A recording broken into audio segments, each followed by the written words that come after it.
کبھی آپ نے سوچا یہ آسمان کیسے بنا؟ یہ ستارے کیوں چمکتے ہیں؟ قرآن ہمیں بتاتا ہے آسمان اور زمین پہلے جڑے ہوئے تھے، پھر ہم نے انہیں جدا کیا۔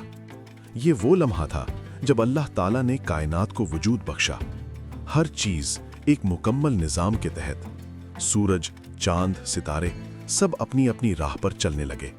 پھر زمین کو بنایا گیا، پہاڑ کھڑے کیے گئے، دریا بہائے گئے، سمندر وجود میں آئے۔ زمین کو انسان کے لیے تیار کیا گیا، ایک ایسی جگہ جہاں زندگی پنپ سکے۔ پھر آیا وہ لمحہ جس نے سب کچھ بدل دیا۔ اللہ تعالیٰ نے مٹی کو لیا اور ایک انسان کو تخلیق فرمایا۔ یہ تھے حضرت آدم علیہ السلام۔ انہیں علم دیا گیا، فرشتوں کو حکم دیا گیا کہ سجدہ کریں۔